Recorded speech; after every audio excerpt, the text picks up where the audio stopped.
you. I'm Hellen Butler. As Senator Brown said, I'm the Executive Director of the Coalition for the People's Agenda.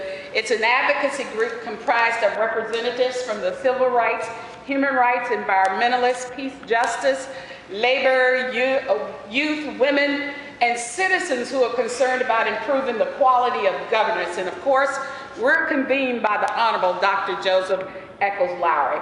And I am always happy to have my People's Agenda group here with me. So before I go any further, I want members of the Coalition of the People's Agenda to stand up.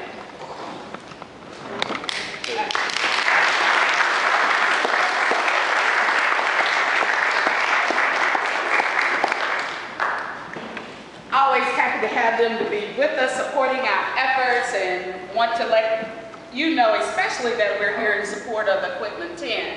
But we want to talk about this morning redistricting. As Senator Brown said, it's important to us, not just elected officials. They have their own agenda, but for us, it's important to us because that is how we get to choose who we want to represent us. And that's critical, not just anybody that's going to be running for office. We need to select people that will be representative of our interests and support them and make sure we get the people that we want. So there's a process called redistricting and reapportionment that happens. How many of you participated in the census? Good. Everybody participated. There was some who didn't. Well, let me tell you, you should have participated because that determines who gets represents you, but more importantly, it determines where the money comes to. If you talk about your government, how does the money come from the federal government and the state? It's based on that census count. So therefore, we were asking everybody to count me black. Even if you were Latino, they're black Latinos, if you're African, a lot of them, Jamaican, didn't consider themselves black like we do in America. But we wanted them to be counted black because they live in our neighborhoods, and in terms of the establishment, they consider them black. So we want you, those who didn't participate, in the next 10 years, please do. We want everybody to participate. But what is redistricting? Really is just a drawing or an allocation of the population that will determine how you get counted. And it's really important. Reapportionment is a process where there are 435 seats in Congress and the population of the U.S. gets allocated based on those numbers. And it happens every 10 years. Why is it important? Again, you have a voice in your government based on that redistricting process. But more importantly than just having a voice on education, on fair housing, on what comes to jobs that come to your community, you have a means of participating in the decision-making process. We want you to testify at the public hearings that your counties will be having. Brooks County, Bibb County, everyone. We want you to be a participant at the public hearing. How many of you have already heard about the hearings that are being scheduled in your counties? All right, a couple of us have.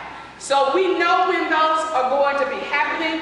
We want to flood them with people. We don't want them to be just one-sided representation.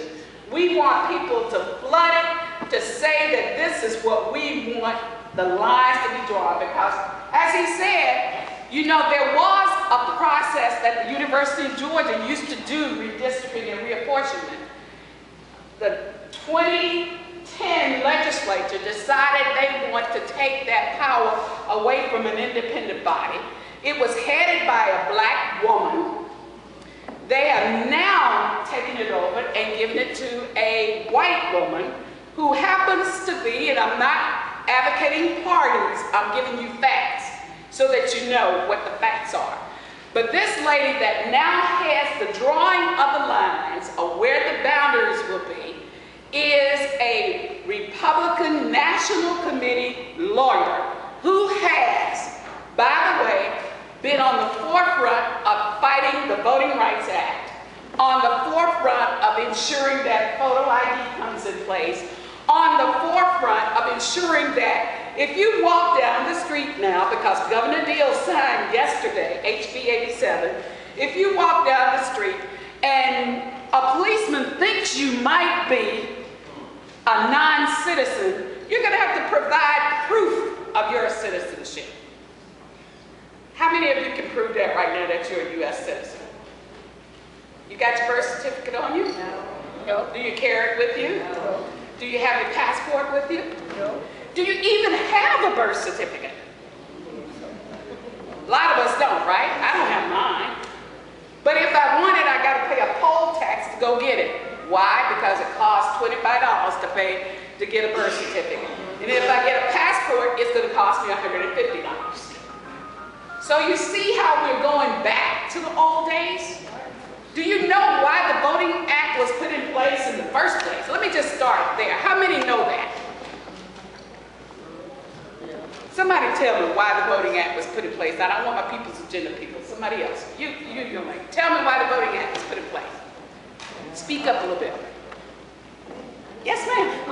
Because of the discrimination practice that the South used to keep African Americans from going to the poll, they were pretty much going back to grandfather clause, poll tax, just anything that they could use to discriminate, they would use it. You said it right on. Give her a big hand.